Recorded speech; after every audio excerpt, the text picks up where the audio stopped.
Bonjour à tous, ravi de vous retrouver pour ce nouveau numéro du Samedi Politique, le premier numéro de 2022. C'est donc l'occasion pour moi de vous présenter mes meilleurs vœux. Alors évidemment, dans l'actualité, on va parler de ce fameux pass vaccinal à 3 mois de l'élection présidentielle. Mais avant de s'attaquer à l'actualité, tout de suite, vous pouvez partager, commenter et cliquer sur le pouce en l'air juste en bas de cette vidéo. Allez, c'est...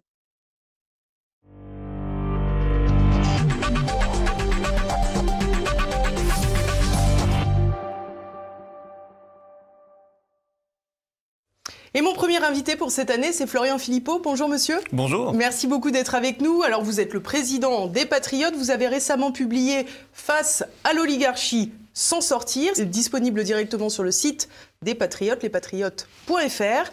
Depuis octobre 2020, on le sait, vous organisez chaque samedi une manifestation pour protester contre les mesures sanitaires du gouvernement. Nous sommes aujourd'hui en plein examen du texte sur le fameux pass vaccinal, le texte qui va transformer le pass sanitaire en pass vaccinal. Il a terminé son passage au Sénat. Première question, Florian Philippot, les sénateurs, les Républicains qui sont majoritaires au Sénat ont expliqué qu'ils avaient considérablement transformé ce texte. Qu'en pensez-vous ? D'abord, je présente tous mes vœux aux téléspectateurs de TV Liberté, en espérant que cette année va être celle de la libération. Voilà. Alors, les sénateurs républicains, pour l'instant, ne sont pas dans cette dynamique de libération. Non, ils n'ont pas fait leur boulot. Le Sénat a présenté un texte un peu modifié, mais enfin, le problème de tous les passes sanitaires ou vaccinales maintenant, ce qui est encore pire, c'est le principe même. C'est pas de nous mettre... Alors, je sais que le Sénat a essayé de mettre un seuil. S'il y a 10 000 hospitalisations, on a le pass. S'il y a moins de 10 000, il n'y a pas le pass. Ça. Mais les seuils sont des pièges. Qui dit seuil dit pérennisation. Voilà. Donc non, en réalité, on voit bien que l'opposition, soit LR ou les autres, ne joue pas son rôle depuis le début de cette affaire, ça ne change pas. Par contre, ce qui change, c'est indéniablement, et ça a commencé avant Noël, un peu avant, et je le notais déjà, je le voyais dans l'ambiance des manifestations, je le voyais dans la nouvelle affluence des gens, les nouveaux profils qui arrivaient, il y a quand même un changement de narratif. Moi, je vais pas être, vous savez, je suis pas naïf, je suis pas à dire tout... Non, la bataille, elle est longue, la bataille, elle est dure, elle n'est pas gagnée, loin de là. Mais... je veux quand même donner un peu de courage aux gens en début 2022 avec beaucoup de franchise. Ça change, vraiment ça change. Il y a des éléments qui apparaissent dans le débat public, il y a des vérités qui émergent, il y a des profils, il y a des gens qui basculent, qui changent d'opinion, qui décrochent de toute cette folie. Et on en voit et on en connaît et ça nous surprend. Et ça, quand même, ça c'est, si vous voulez, c'est ce qui se passe réellement dans le pays.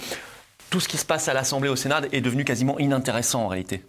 Tellement ils sont dans le narratif de Véran, ils sont incapables de sortir de ça, ils sont dans les débats médiatiques, etc. Mais la réalité dans le pays, et franchement la grève de l'éducation avec le soutien des parents d'élèves, alors oui, les mots d'ordre des syndicats n'étaient pas les bons, parce qu'ils voulaient plus de masques, etc. Mais à la limite, je m'en fiche. Ce que je vois, c'est qu'il y avait un monde fou, une grève historique quand même, en termes de monde, et ça veut dire qu'il y a un ras-le-bol général. Après, c'est à nous d'orienter le ras-le-bol dans la bonne direction. Mais il y a ce ras-le-bol. Il y a 3 mois... il y avait trop d'endormis, il y en a moins aujourd'hui. On reviendra tout à l'heure sur la question particulière dans les écoles et des enfants. Mais on a le sentiment quand même qu'il y a une forme de radicalisation, j'allais dire, de la parole publique. On pense évidemment à Emmanuel Macron avec son fameux « emmerder les non-vaccinés ». Et puis évidemment, on pense au maire de Nice, Christian Estrosi, que je vous propose de réécouter quelques instants. Ceux qui ne seraient pas vaccinés, devraient être confinés chez eux et par ailleurs ne devraient pas avoir droit à accès à l'assurance chômage.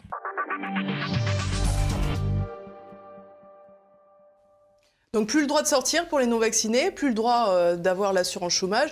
Je pense que dans quelques semaines, on va se poser la question de la peine de mort pour les non-vaccinés. Ouais, plus le droit de vivre déjà. Vous savez que ça concerne déjà des gens.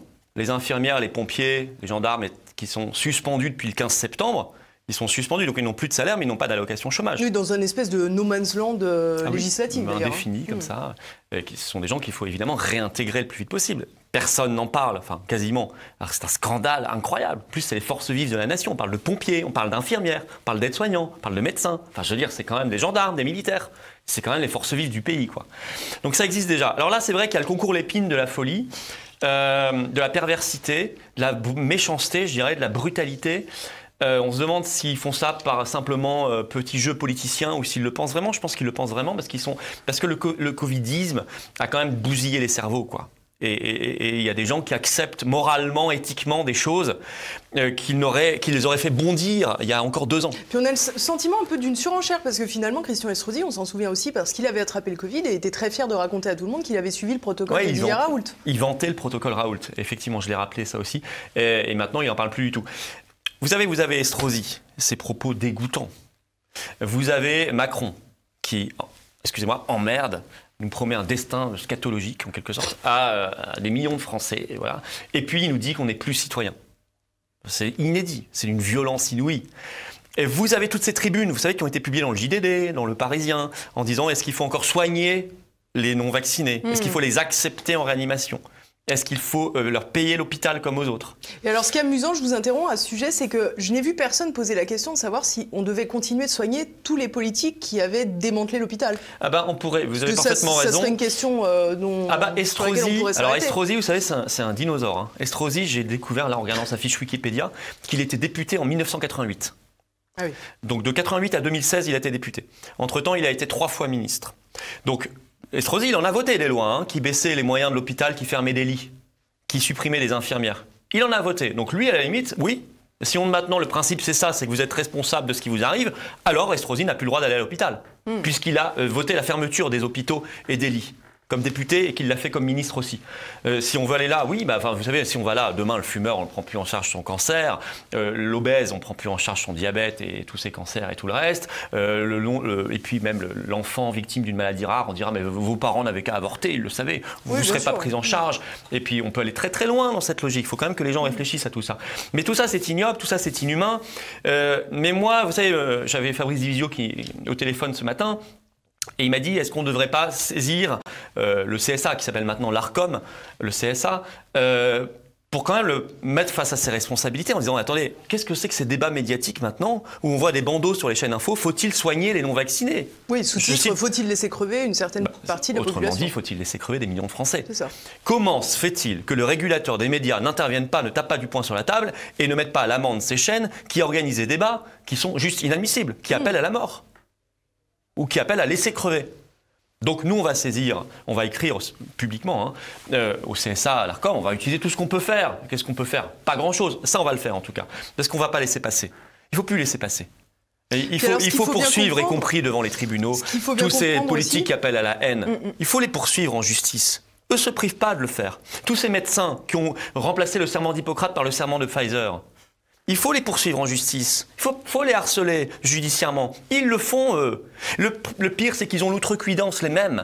Ces élus en marche, ces ministres, ces médecins de plateau, etc., de venir pleurnicher régulièrement en disant on est victime de menaces.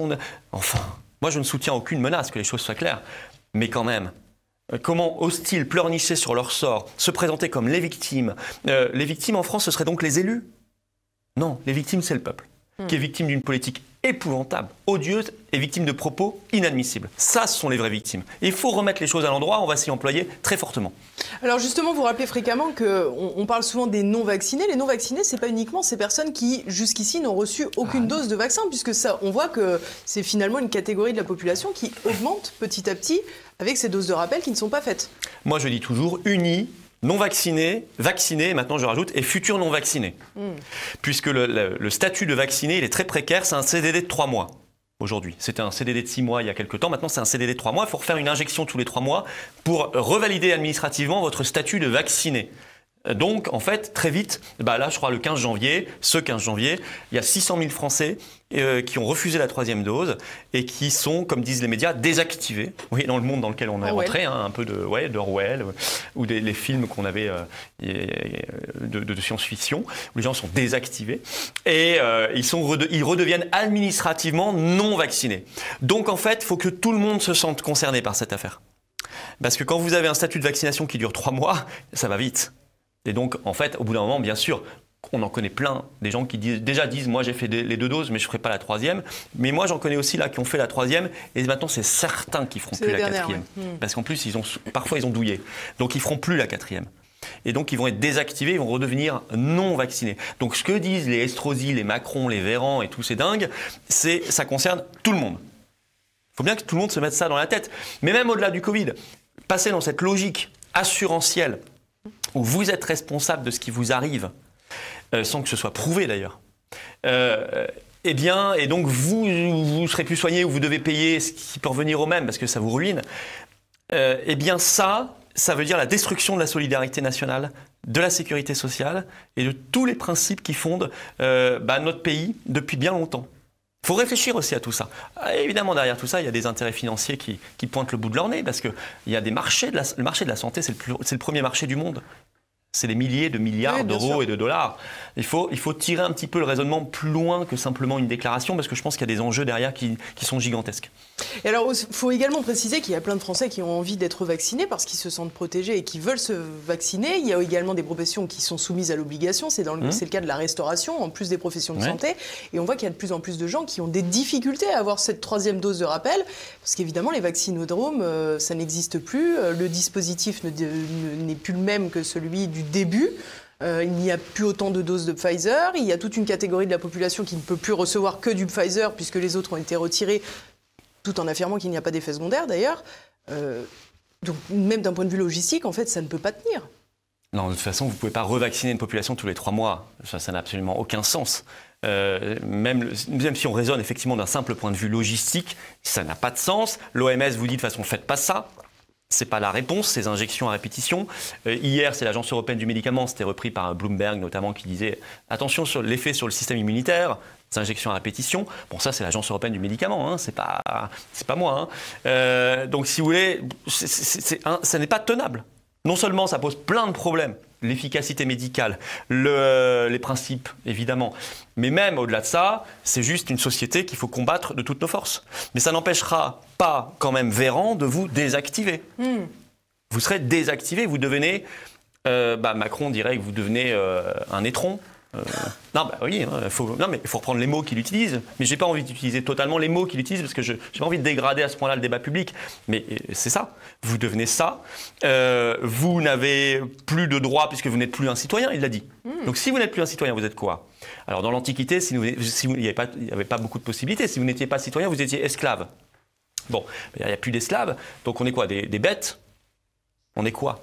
Moi j'en fais partie. On est des parias, on est des pestiférés. À tel point que vous avez vu, le sénateur Ravier s'est retrouvé à 10 mètres de sur le plateau de BFM. Sur le plateau de LCI, avec Routel Krief, des autres débatteurs, parce qu'il était pestiféré. Donc après, on nous dit, parlez pas d'apartheid. Enfin, physiquement, ils sont en train de le faire, l'apartheid. Ils le font dans les mots, ils le font dans la politique et ils le font physiquement. Donc, la réalité, c'est que aujourd'hui, on a une situation où on accepte qu'il y ait des millions de Français, et demain encore plus, vous avez raison, qui ne soient plus rien. Mais la question que je pose, et moi j'inverse quand même la chose, et je dis aux gens de réfléchir, est-ce que vous êtes un citoyen libre quand la moindre de vos libertés, y compris la liberté de consommer, dépend d'une injection que vous fixe le gouvernement et dépend d'un QR code dont le contenu est déterminé par le gouvernement? Est-ce que vous estimez que ça, c'est la définition d'un citoyen et d'un citoyen éclairé et d'un citoyen libre? Moi, je pense précisément l'inverse. J'ai l'impression que finalement, les esclaves, c'est eux. Alors, ils peuvent en être victimes, je ne les mets pas en cause. Mais finalement, où est l'homme libre? Où est le citoyen?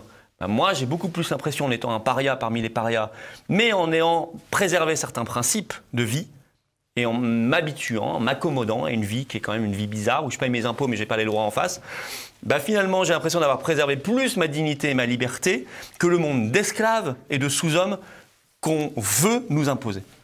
Alors, il y a une autre question qui se pose, Florian Philippot. Ça fait 1 an que la campagne de vaccination a commencé. Aujourd'hui, on atteint des seuils de dépistage positif absolument hallucinants qu'on n'a jamais atteints. Plus de 300 000 cas positifs quotidiens. On a atteint l'autre fois, il y a quelques jours, 400 000 cas. Alors, on sait que le vaccin, aujourd'hui, sa prétention, c'est essentiellement de limiter les formes graves. Et finalement, sur la contamination, on a un peu abandonné ce terrain-là. Pour autant, ces dépistages coûtent extrêmement cher.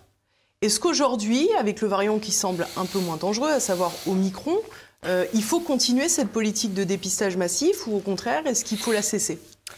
Si un hiver normal, vous dépistez les rhumes, vous allez en avoir peut-être 500 000 par jour. Je ne sais pas. Ça s'est jamais fait, évidemment. Ça aurait été idiot de le faire, donc on l'a jamais fait. Mais on trouverait probablement ça. Ou si Omicron, Vous avez quand même maintenant des certitudes sur le fait qu'il est moins virulent, beaucoup moins problématique, etc., que le Delta et que les précédents, et qui suit en fait l'évolution qu'avait prédite Raoult et tant d'autres. C'est-à-dire qu'a priori, normalement, plus il y a de variants, plus ils sont contagieux, mais moins ils sont dangereux. Ça devient des rhumes. Voilà. Donc, en réalité, bien sûr que oui, il faut arrêter de tout ça. Et on dépense 1 milliard d'euros par an dans les tests. Par mois. 1 milliard d'euros par mois dans les tests. Et après, on nous dit, on ferme 3000 lits parce qu'on n'a pas d'argent. On n'embauche pas les 3000 ou 5000 ou 10 000 infirmières nécessaires parce qu'on n'a pas d'argent. On se moque de qui? Je veux dire, on se fout du monde. Mais c'est grave, c'est extrêmement grave. Donc évidemment, mais alors le problème, c'est qu'il faut, et ça c'est un problème que j'ai moi identifié dès le début de cette crise, j'avais très peur de ça, c'est la sédimentation dans les cerveaux, si vous voulez.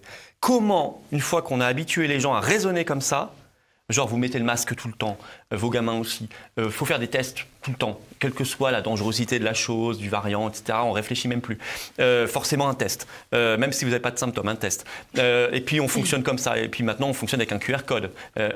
Ah ouais, mais le problème c'est que vous savez comment fonctionne la nature humaine, hein, elle s'adapte vite. Hein. Et parfois même on s'adapte à des choses auxquelles on ne devrait pas s'adapter. Et il faut sortir les gens de cet état d'esprit et c'est pas simple ça. Faut faire le grand reset mental, oui. Ouais, vraiment. Et c'est pas simple. Alors il y a des gens qui en sortiront assez facilement parce que finalement ils se souviennent de la vie d'avant, ils se souviennent de certains principes et puis ou bien ils n'attendent que ça. Mais il y a des gens, je vous assure, ils ont été, c'est triste à dire, hein, je vais peut-être choquer les gens, mais ils ont été détraqués par cette affaire. Ils ont le cerveau des gens que j'aimais bien moi personnellement, que je connais. Ils ont le cerveau détraqué. Ils ne raisonnent plus normalement, ils ne raisonnent plus humainement. Et là, franchement, je ne sais pas ce qu'on va faire. C'est ça qui me fait plus peur. La presse ne sera pas forcément l'avant, quoi. Oui, il y aura quand même des gens qui vont être dans un état psychologique très compliqué, qui sont traumatisés par cette affaire, dans une paranoïa, qui sont tombés dans un esprit de délation. Et ça nous prouve, vous voyez, quand on se dit, mais comment, quand on regarde les livres d'histoire, on se dit, comment ils ont accepté de tomber dans un totalitarisme pareil? Comment ils étaient bêtes à l'époque? Comment ils ont accepté de renier, de renoncer à leur liberté, à leur état de droit, de donner le pouvoir à ces dingues et finalement, ils en ont souffert à la fin. Ouais, mais parce que nous, on connaît la fin de l'histoire. Mais en réalité, la personne qui me dira ça maintenant, je lui dirais, écoute, tu l'as vécu en direct. Est-ce que tu as réagi? Voilà. Je n'ai pas lancé le badge. Je ne suis pas un rhinocéros pour rien. Le rhinocéros, chez UNESCO, c'est l'humain qui devient totalitaire et qui perd donc son humanité. Et c'est exactement ce qu'on est en train de vivre, ce qu'on a vécu. Ceci dit, je mets la petite lumière quand même, j'allume la lumière, ce que je vous ai dit dès le début, dès l'entrée de cette émission, dès l'entame, il y a des gens qui décrochent de ça. Et il y en a beaucoup, beaucoup, beaucoup, de plus en plus. Et c'est pas qu'en France, dans le monde entier. Et ça, c'est quand même l'espoir de 2022. Alors ce décrochage, il est peut-être dû à la situation que vivent les enfants. On a évoqué tout à l'heure la question des grèves avec l'éducation nationale. On vient de parler aussi des dépistages. Donc on sait que les enfants sont désormais soumis à 3 dépistages par semaine environ pour pouvoir accéder à leur école. On a vu que jeudi était une journée de manifestation générale. Je vous propose d'écouter quelques manifestants et également Jean-Luc Mélenchon et on va revenir dessus ensuite. La grève n'est pas contre le virus, la grève est contre l'organisation de ce protocole et elle est contre les conditions de travail de tous les enseignants. Donc non, en tant que parent d'élève, je la soutiens à fond. Ça change tous les 4 matins, on ne sait plus à quoi se fier. Les enfants, le protocole change tout le temps déjà, donc on a du mal à suivre. Et puis pour la garde des enfants, c'est compliqué. Moi, je sais que je suis mère célibataire avec un enfant, je travaille en clinique, je suis secrétaire médicale, donc c'est pas forcément tous les jours facile pour pouvoir le garder. C'est ça qu'a réussi Blanquer. Il a à moitié démoli l'école, mais il a réussi à remettre tout le monde d'accord à l'école. C'est pas mal. C'est même plus idéologique ni politique, c'est juste vous êtes prof, vous êtes directeur d'une école, les consignes changent tous les jours.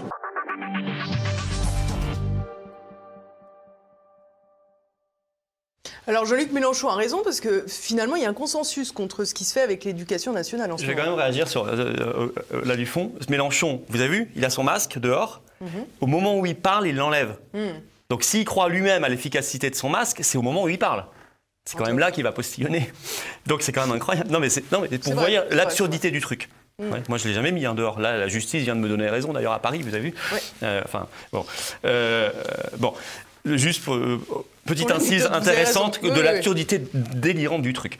Sur le fond, bien sûr, ce qui est très bien, c'est qu'il y a une grève massive. On n'a pas vu ça à l'école depuis 20 ans. Les parents d'élèves suivent.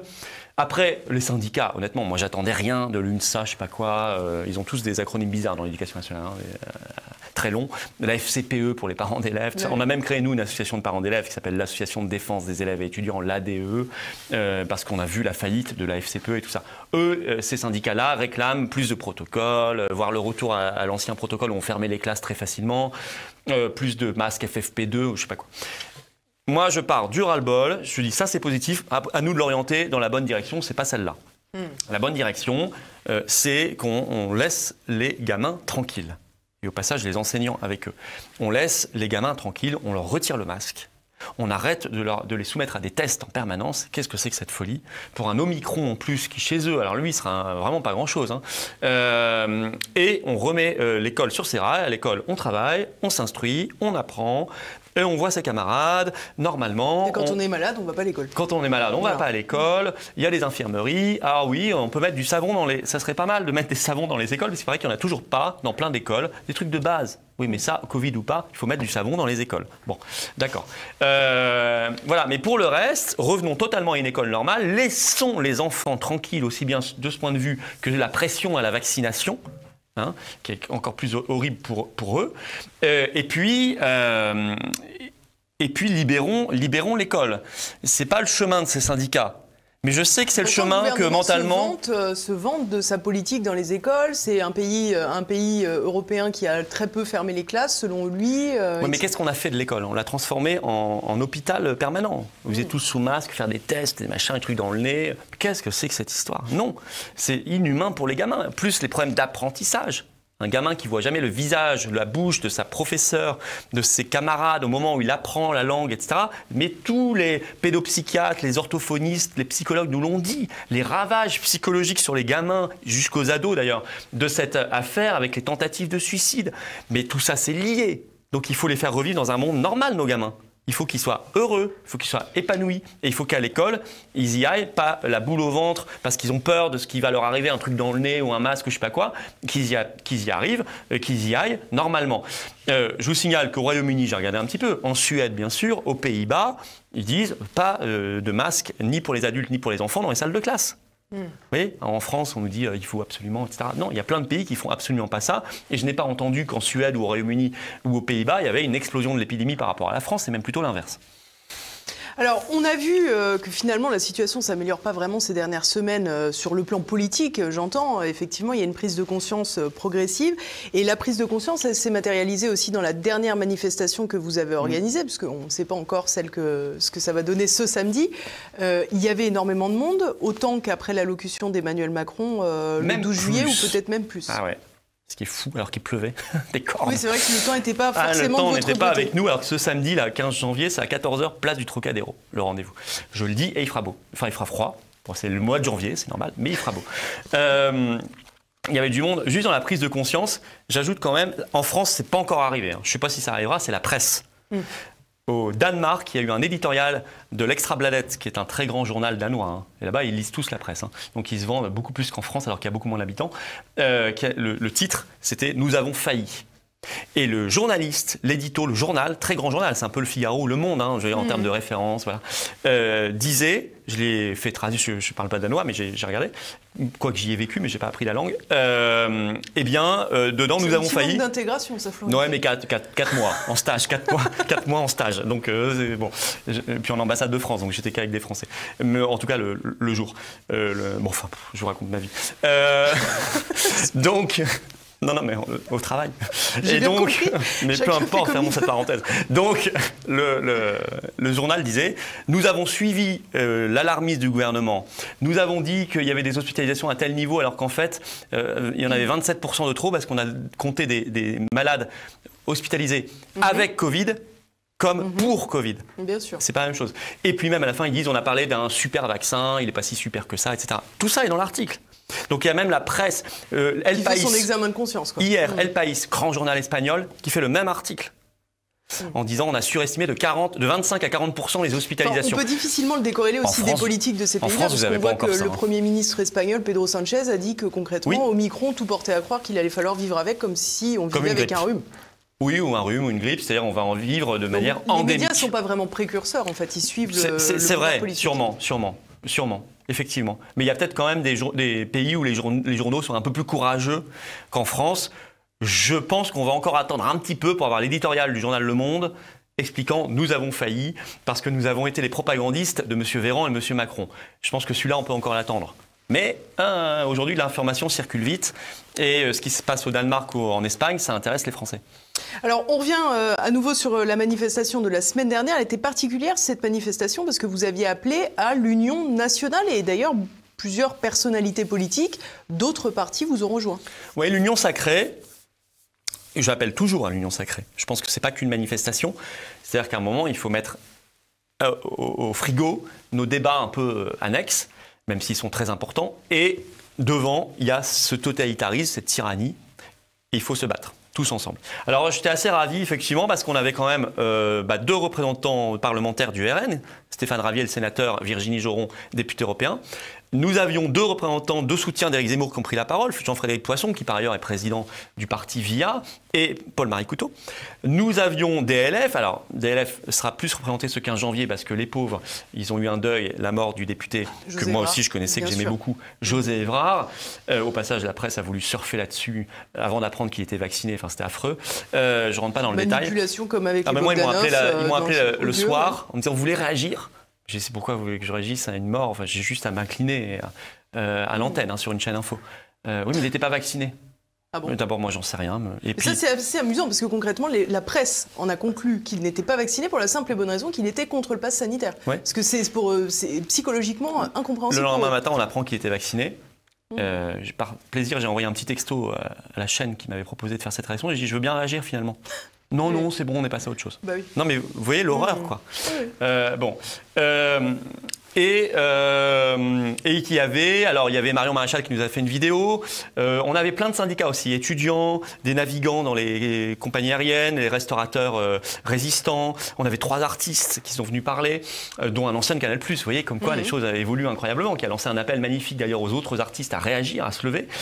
Et puis on avait des messages, on avait Maxime Bernier qui dirige le Parti des Libertés au Canada, qui est à 10% dans les sondages et qui fait toutes les grosses manifs à Montréal et ailleurs. Il nous a fait une vidéo. Et puis on avait Steve Bannon, l'ancien directeur de campagne de Trump, qui nous a fait une vidéo de soutien aux résistants français, appelant d'ailleurs à l'union des souverainistes français. Voilà, et puis Maître Divisio, bien sûr. Enfin, c'était un très beau moment. Je crois que ça donnait beaucoup d'espoir aux gens. Il faut que ça se perpétue. J'ai proposé qu'on crée un comité de liaison permanent de l'Union sacrée. Un truc très souple, hein. Juste qu'on soit toutes les semaines en contact les uns avec les autres, qu'on voit quelles actions on peut mener. Politique, juridique, médiatique, populaire, les manifs, etc. Et je crois que ça va donner des choses intéressantes. Et Christophe Chira, qui représentait le syndicat des restaurateurs, m'a dit... c'est en train de... pas invité Stéphane Manigold. Non, j'ai oublié. J'ai oublié. Mais Christophe Chira m'a dit, chez les restaurateurs, c'est en train de beaucoup bouger. Et il va y avoir des opérations, alors, rideaux baissés, des villes mortes. C'est vachement bien. Alors on leur avait expliqué aux restaurateurs, c'est pas faute de les avoir prévenus, parce qu'aujourd'hui il n'y a plus personne dans les restaurants, enfin ça a chuté énormément, mais ils n'ont plus d'aide. Bien sûr. Voilà. Donc en fait ils vont crever si on continue comme ça. Donc ils vont se bouger enfin, et Christophe est plus optimiste qu'il y a 6 mois. Et ça c'est bien, vous voyez, ça fait partie de ce que je disais au début, il y a quand même un certain réveil évident. Alors après ce fameux 12 juillet dernier où Emmanuel Macron a annoncé le pass sanitaire, vous avez, vous, de votre côté, quelques heures plus tard, annoncé votre candidature à la présidentielle. Où en êtes-vous aujourd'hui? Puisque tout le monde nous parle de cette difficulté, qui est réelle, à réunir les 500 parrainages pour pouvoir se présenter. Où en êtes-vous, vous, d'abord? Oh bah, si vous voulez, moi d'abord, je suis tous les samedis dans les manifs où on parle absolument pas de ma candidature à l'élection présidentielle. Même j'invite des concurrents, si vous voulez. Donc je suis pas, alors je sais pas. Vous voyez, on me dit mais vous faites campagne, bah, je suis ça ne vous empêche pas de temps en temps d'être accusé de récupération. Mais ça qui est drôle, c'est que vous faites campagne. J'ai peut-être pas choisi la bonne stratégie parce que je suis le seul candidat qui donne la parole à mes concurrents. Vous voyez. Donc non. Moi, je pense qu'aujourd'hui, peut-être que l'événement en 2022, je vais être bien compris là-dessus parce qu'il y a des gens qui sont choqués quand je dis ça. Parce qu'ils sont déçus. Non, mais peut-être que l'événement en 2022, ce ne sera pas l'élection présidentielle française. Ce sera peut-être un soulèvement en France ou ailleurs ou dans plusieurs pays contre tout ça. Et que ça aura beaucoup plus marqué rétrospectivement en 2022 que l'élection présidentielle française où il risque, c'est pas fait, de ne pas se passer grand-chose malheureusement. Je vois que pour l'instant, les gens sont très déconnectés de cette campagne et qu'elle est un peu hors sol pour moi. On voit d'un coup Valérie Pécresse qui parle du Karcher, on ne sait pas pourquoi. Mais ça ne prend pas, tout le monde s'en fiche en fait. Parce qu'on se dit de toute façon, bon. Mais on regarde l'urgence. Alors moi, ma candidature, ceci dit, je pense qu'elle est très importante pour porter cette parole dans la campagne, pour porter ce message. Et puis au régional, finalement, j'avais fait 7%, ce qui n'est pas rien dans le Grand Est sur ce discours. C'est très dur d'avoir les signatures. C'est une horreur. Donc c'est vraiment très difficile. Je vois beaucoup de maires, mes équipes remarquables, je les remercie vraiment du fond du cœur, les militants sur le terrain tout le temps, ils essaient, alors on en décroche de temps en temps, mais c'est très compliqué. Les maires ne comprennent plus la mission que la Constitution leur a historiquement fixée, ils ne la comprennent plus. Beaucoup pensent que c'est un vote. Oui, bien sûr, mais une parce adhésion. que leurs supérieurs, entre guillemets, ceux qui sont devenus leurs supérieurs de fait, c'est-à-dire les intercommunalités, les départements, les régions, etc., leur mettent dans la tête que c'est un vote et qu'ils en seront sanctionnés. Ce qui est une honte absolue. Donc on arrive dans une situation où, plus que jamais en 2022, les maires ne parrainent plus personne. Oui, bien sûr. Donc il faut être soit un candidat du système, vraiment, où vous avez vos 3000 signatures qui vous attendent, Comme Anne Hidalgo. soit une opposition qu'on va aider parce que le pouvoir, oui, comme Hidalgo, alors qu'elle ne représente vraiment pas grand-chose, soit un candidat qu'on va aider parce que le système intéresse que vous soyez candidat dans une stratégie un peu obscure de jeu politicien, mais sinon, vous n'y arrivez plus. Alors moi, donc, pourtant, je ne ménage pas mes efforts. Honnêtement, on a fait 7% régional. On a 35 000 adhérents à jour. On est le premier mouvement souverainiste de France. On fait des manifs où il y a un monde fou depuis 15 mois. Donc on est représentatif. On incarne le Frexit, on incarne ce combat pour les libertés. Des choses qui doivent être dans l'élection. Et donc ce serait un scandale qu'on ne puisse pas y être. Mais c'est possible à cause de ça. Donc j'ai écrit au maire, j'ai renvoyé un mail général hier. J'écris à David Lisnard, qui dirige l'Association des maires de France, et je mets en public la lettre en disant « Prenez vous aussi vos responsabilités parce que le système va crever ». De toute façon, il faut arrêter avec ce système. Alors qu'est-ce qu'il faut faire justement? Est-ce qu'il faut baisser? Il faut passer de 500 à nouveau à 100 ou à l'anonymat? L'anonymat à minima, mais je ne suis pas sûr que ça réglerait tout parce que maintenant les communes sont tellement imbriquées dans les intercommunalités, etc. Non, je pense qu'il faut passer d'un parrainage des maires à un parrainage citoyen. Voilà. Peut-être 50 000, je ne sais pas, voyons le seuil, Français inscrits sur les listes électorales, on vérifiera ça de manière correcte. Mais ça... alors après, on me dit qu'il y aura des candidats des lobbies. C'est vrai que c'est une dérive possible, j'en suis conscient. Mais qu'est-ce qu'on a? Il n'y a pas de candidats des lobbies, là? Oui, d'abord, il y en a. D'abord, il y en a, vous avez raison. Ensuite, il n'y a pas de système idéal. Il vaut quand même mieux ça qu'un système où à la fin, vous aurez 4 candidats. 4 candidats officiels, point barre. Vous aurez le président sortant et 3 opposants qu'il aura choisis, qui disent la même chose que lui. Donc non, c'est pas possible. Ou alors la caricature d'opposant qui le fera gagner au second tour. Bon. Donc il faut, à mon avis, voilà, les maires ont du mal à assumer cette responsabilité, donc déchargeons-les de cette responsabilité, donnons-la au peuple directement. Alors, si on prend tout cela, c'est-à-dire cette volonté d'union sacrée, ces personnalités d'autres partis politiques qui vous rejoignent dans les manifestations, cette difficulté à réunir 500 signatures, est-ce que finalement, le fait d'avoir plein de candidatures, comme la vôtre, comme celle d'Éric Zemmour, qui était représenté à la manifestation, comme celle de Marine Le Pen, qui était représentée à la manifestation, comme d'autres petits partis éventuellement, est-ce que finalement, vous ne devriez pas vous réunir, mettre tous, on dit ce mot souvent, vos égos de côté pour faire une candidature unique et peut-être avoir une chance de battre Emmanuel Macron et de passer à autre chose, surtout sur cette politique prétendument sanitaire? Alors, pour être honnête, Marine Le Pen, c'est pas elle qui nous a dit « je vous envoie 2 personnes hein. ». On avait effectivement 2 parlementaires. Elle les en a pas empêchés. Elle n'a pas pu les empêcher. Elle n'était pas très favorable à ça. Je dois l'honnêteté de le dire pour pas que les gens se... Non, vous voyez, c'est pas bien. Je pense qu'elle aurait dû missionner des gens. Mais je ne trahis pas de secret. Ils y sont allés parce que ce sont des esprits libres. Ils ont eu bien raison de venir. On leur a donné le micro. Mais ce n'était pas une volonté, voilà. Bon, après, pareil, Zemmour ne l'a pas empêché, bon, très bien. Mais il n'y avait pas, j'ai pas senti, si vous voulez, le feu sacré derrière, pour l'instant. Ça viendra peut-être, hein, mais j'ai pas senti, pour l'instant, d'implication énorme de ces candidats à dire, on va faire l'union sacrée avec vous, effectivement, on y va, allez, on s'en fiche des petites chamailleries à côté, etc. C'est pas encore le cas. Donc, tant que c'est pas le cas, et que chacun reste dans son couloir à côté, comment voulez-vous que ça se fasse? Ça se fera pas. Marine Le Pen ne va pas renoncer à sa candidature, Éric Zemmour non plus, etc. Donc je peux prêcher ce que vous dites. Mais vous, moi, si vous voulez, je suis quand même celui qui organise ça. Donc moi, on ne peut pas trop m'accuser de mettre mon ego en avant. J'organise cette union sacrée, ce rassemblement. Dans le cadre de cette présidentielle, si on regarde les sondages, c'est pas trahir un secret que de dire que vous êtes plus bas. Oui, bien sûr. J'ai toujours dit s'il y a une candidature qui est beaucoup plus puissante que la mienne, qui a le bon discours sur le Covid et les bonnes propositions, mais que ce soit crédible, hein, pas un truc comme ça pendant 2 semaines parce que les sondages, et puis après on n'en parle plus. Non, truc sérieux. Et par ailleurs, moi, vous savez, je suis un souverainiste conséquent. Hein. Qu'on arrête de me faire croire qu'on va régler l'immigration, la désindustrialisation, les services publics et tout le reste en réformant l'Union européenne, hop, une formule facile, et puis basta. Non, j'achète pas ça. Il faut un peu de sincérité. Donc s'il y a au moins, on va dire, la promesse d'un référendum sur le Frexit. Vous voyez, je ne suis pas jusqu'au boutiste. Je ne leur demande pas de copier mon programme qui est de quitter l'Union européenne très vite dès qu'on sera, et la CEDH, et Schengen, et l'OTAN, et l'euro, dès qu'on sera au pouvoir. Allez, je ne demande pas une copie parfaite, parce que sinon ce serait idiot, mais au moins dégage.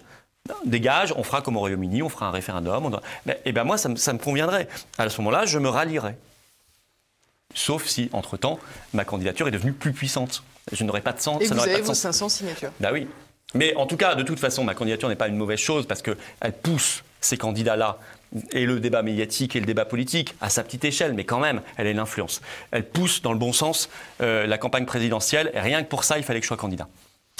On rappelle, Florian Philippot, si on veut retrouver en manifestation dans quelques minutes, dans quelques heures. Oui, 14h ce samedi, rendez-vous, place du Trocadéro à Paris. Avec des drapeaux français, j'y tiens beaucoup. Venez avec des drapeaux, parce qu'il paraît que, ce qu'on m'a dit, des policiers m'ont dit en off, ils m'ont dit, cette présence massive, cette forêt de drapeaux français exaspère le ministère. Je n'ai pas compris cette phrase, mais c'est la vérité. On n'en est peut-être pas sûr, mais dans le doute, il faut en profiter. Je pense qu'elle est vraie. Je pense qu'ils sont exaspérés par tout ce qui est français en réalité, tout ce qui est symbole national. Ils préfèrent mettre le drapeau européen en gigantesque sur la Tour Eiffel et sur l'Arc de Triomphe. Moi, je préfère le drapeau français. Merci beaucoup Florian Philippot. Merci. Merci à tous de nous avoir suivis. Comme chaque semaine, n'oubliez pas, pour aider le référencement, de commenter, de partager, bien sûr, de cliquer sur le petit pouce en l'air juste en bas de la vidéo. Je vous donne rendez-vous la semaine prochaine. À bientôt.